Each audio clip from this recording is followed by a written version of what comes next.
This is chapter 11 from our story, and we are closely getting until the end, where the things got really dramatical turn. Just right after the blissful period of having a lot of joy, happiness, and peace in our lives, accepting Kiana's situation and committing to personal development, start looking at things more positively and see the life in all its beauty.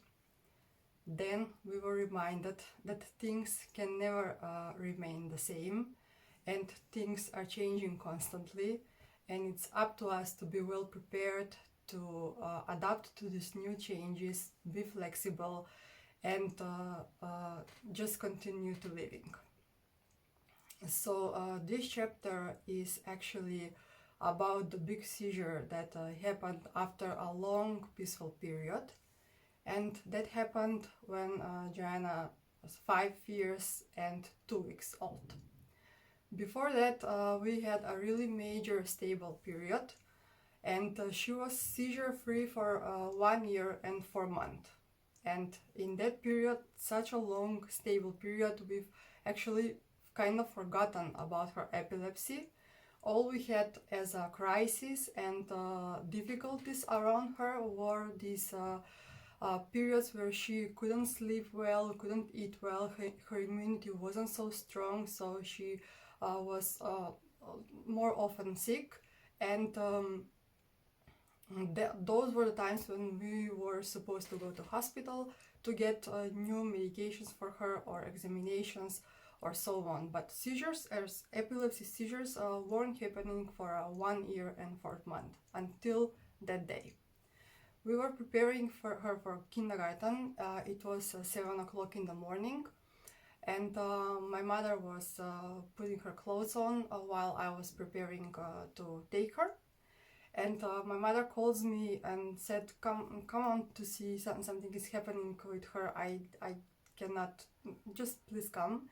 And I'm going in our bedroom, and I see that she has such a major seizure like never before. She was practically springing out of the bed. And my husband and I immediately, in 1 second, intuitively knew that this is something serious, because first, she hadn't seizure for so long, and second, that those seizures never were so strong.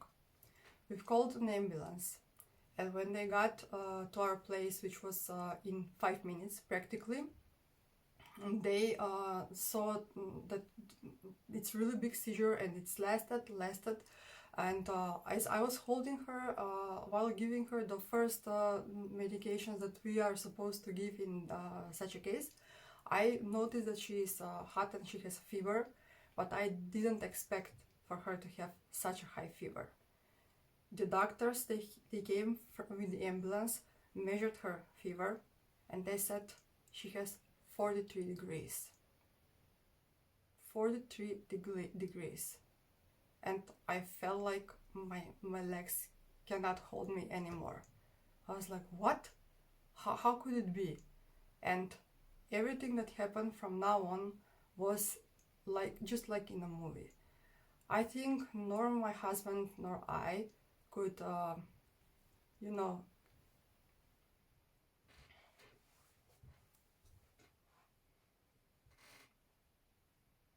I think that both of us weren't so aware of what is happening. It was just like we were up in the room and were looking what's happening from the ceiling. The doctors from the ambulance, when they saw how high fever has she and so major epilepsy seizure, they've called another ambulance and then another. And in 10 minutes, in our bedroom, there are doctors from like 3 ambulances, and they're doing stuff on her, trying to stop that seizure, giving her a lot of medications that are so strong, and I don't even remember those names, but they practically had to put her like in a state of coma, so she couldn't breathe anymore by herself, and they had to intube her and put her to breathe on the machines for a while. because when the body receives so many medications, the brain is not able to recognize anymore the instinct to breathe, and she could suffocate if she is not on those machines.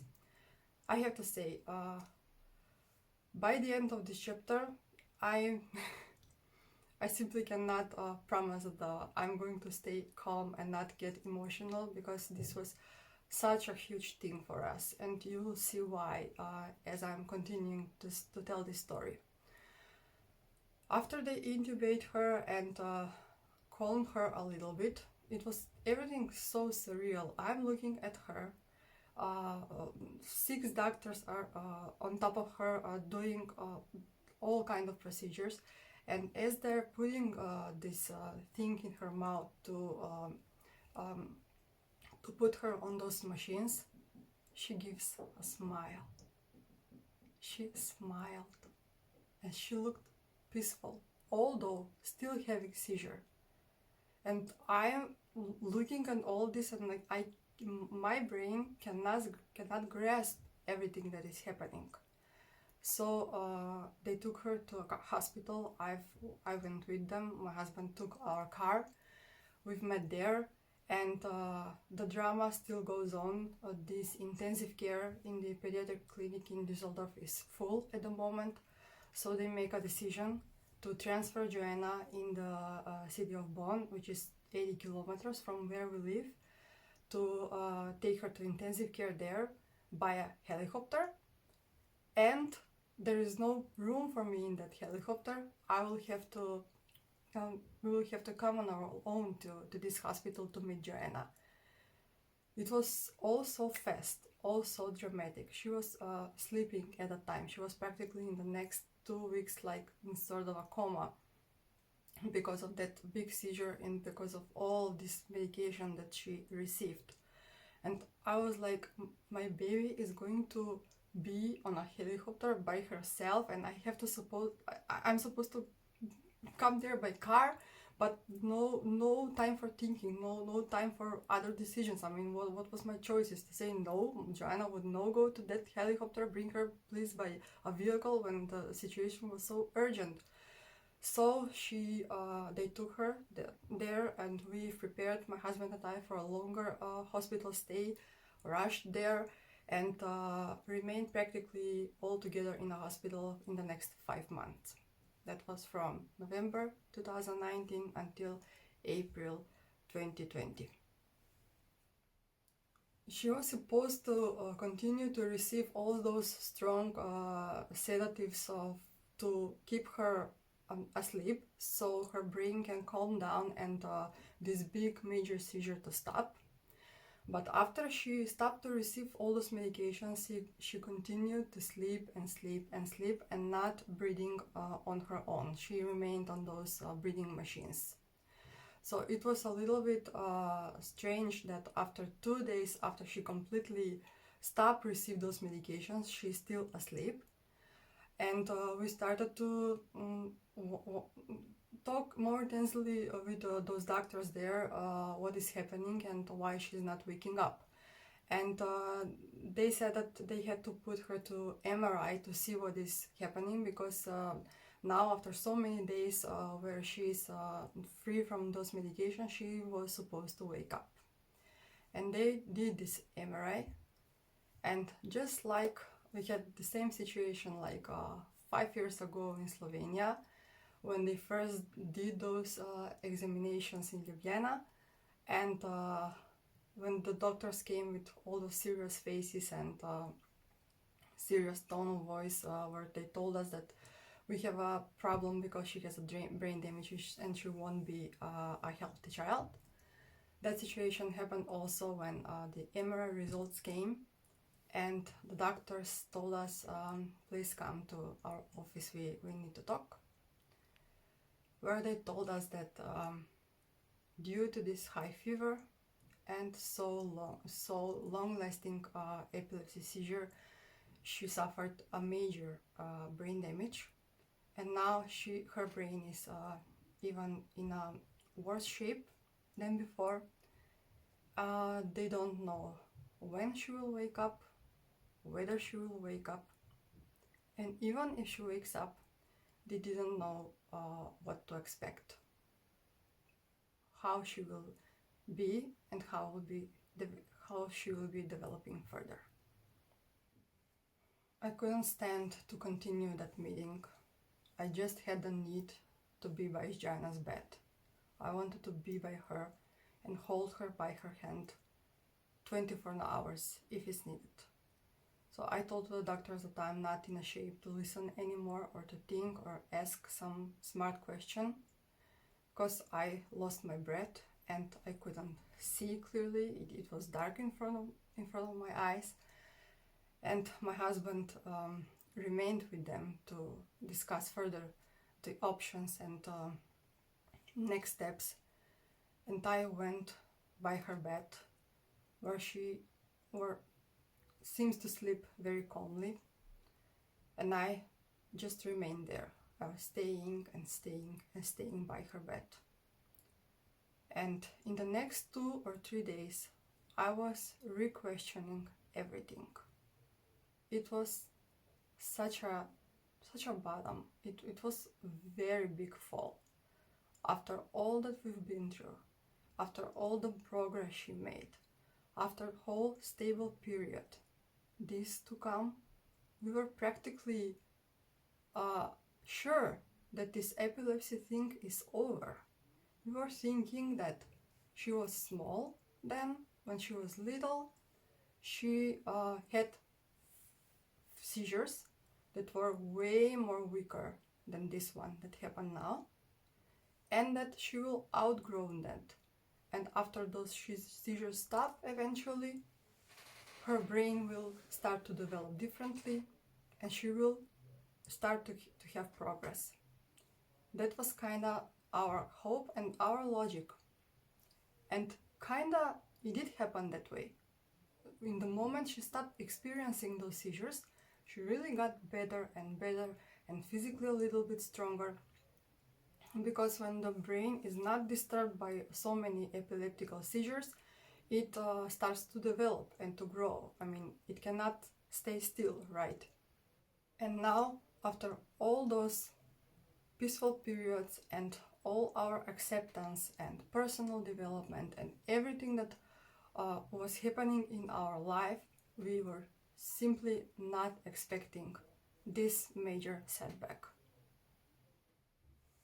So I've noticed in the first 2-3 days that my husband and I were feeling really bad and sort of coming back to the old why me, why us, why now, how could this happen mode. The thing is that actually we felt better when we realized that all that happened before, all those 5 years, being exactly as they are, were only preparing us for this that happened now. If we didn't done the things we've done so far, I don't think if we've actually survived this, my husband and I, all this big challenge, long hospital stay, intensive care, and uncertainty whether she will live this or not. It took us 2 to 3 days, my husband and I, for us to see where we are now, to look at this new situation we are in, and to really appreciate everything that happened before that prepared us for that moment. Because on one hand, if we didn't do all the things we've done so far, if we didn't commit to personal development in the last 2 years, then we practically couldn't survive that happened. It was so huge, it was a major trauma for the whole family, for all of us. And we saw then that it's easier to fight challenges when in personal development, because doing all those new habits, meditation, visualization, morning routines, exercising and reading, working with coach, and everything that we were doing, it's very easier to come back to balance doing all those things. So if you've spent a major period where you felt good, balanced, in peace, in acceptance, and in gratitude, then even if something so huge and big happens, you're able to go back to that balance in a shorter period. That wouldn't happen if you haven't worked and do all those things. And by the day 5 in a hospital, we've decided that we are going to continue to do all those things, to cheer for her, to support her, to spend the time by her bed as much as possible, to tell her that she is strong, to be grateful that she even survived this, because let's face it, this was the moment where she could just go, that she could just move on. It was too much for her body, everything that happened, and she stayed with us. And we were so grateful and also full of hope, not knowing what will happen in the future. Maybe she will get better and better. In the same time, we were grateful about this past period, and sort of like we realized it was a good thing that we didn't know everything that is happening in the future and how will her condition develop, because if we had even slightest idea that things can go so wrong and so serious, we wouldn't move from our apartment, and we would probably move right near to the hospital to wait when such a thing happened, to react as fast as possible. If we had just slightest idea that she could have 43 degrees fever and so many hour long lasting epilepsy seizure, we wouldn't have go to Greece, to Macedonia by plane, wandering around Germany, having beautiful travels in cities in the northern part of the Germany that are right to the shore of the Northern Sea, which are beautiful, going to Prague, going to Slovenia, to Ljubljana so many times. I mean, we wouldn't have the courage to do such a thing if we knew there is a possibility for her to suffer so much in this way. Not knowing that gave us opportunity to experience all of it. And when this happened, it happened. It is what it is. No one could predict it, and no one could stop it. We've continued to have our ups and downs. Obviously, we were still shocked and sad about her new condition, and we started another way of grieving, so to say. She eventually woke up after 2 weeks of being in intensive care, but she was in completely another position. Her condition was very different from before. She couldn't smile anymore, but also she didn't cry. She lost the ability to eat by herself because the muscles here, as they explain us, were not strong enough for her to chew the food and to swallow it. So she got this little hole. I don't know the English term, medical term of it, but you know what I mean. She started to be fat directly in her stomach, and it was just obvious that she suffered major brain damage. So we started to grieve that in a new way, my husband and I, because I don't know how much you can prepare to just accept that kind of situation just like that.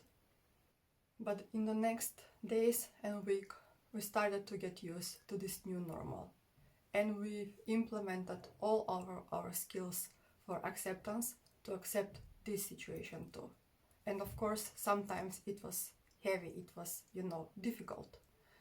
I remember one day I felt like such a loser to witnessing all of this to happen to me and my baby. And I remember that out of boredom I opened YouTube and I wrote, "I feel like a loser," or "I'm a loser." I don't remember how that video was. And then one video pops up as a suggestion that contains the same title. I'm loser or I feel like a loser, I don't remember in the moment. And it was a video from a very nice lady. I liked her personality right away, with blonde hair, and I don't remember her name, but she is a psychologist. And I played that video, and she starts this video with a sentence, "You feel like a loser? So am I." And in that moment, I start to laugh so hard. I just, when you come across someone that is presenting your current situation in a rather comical way, you have to laugh. And then, even though I haven't yet heard what that video was about, I felt like I'm not alone, and I felt that like that video exists because many other people around the world are feeling like that sometimes.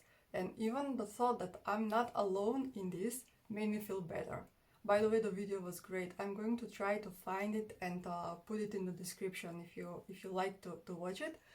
But the point is that even seeing the title and even listening to those two first sentences made me feel so good that I'm not alone, freakish person in the world feeling like that, but a lot of people are.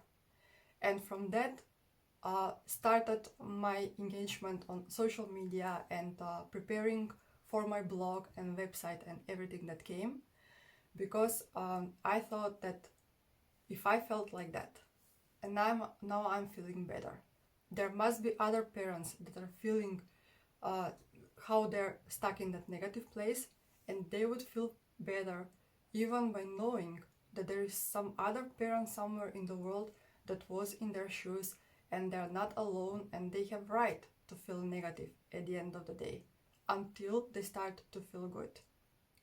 That brings a lot of relief on me because spending all those days and months by Joanna's bed in hospital, whenever I had the time and she was asleep and I wasn't supposed to do something to support her, I committed to write in blog all my perspectives, the way I see things, and I start to imagining that people that would read this, that they're in a need to read all of this, will find this very helpful.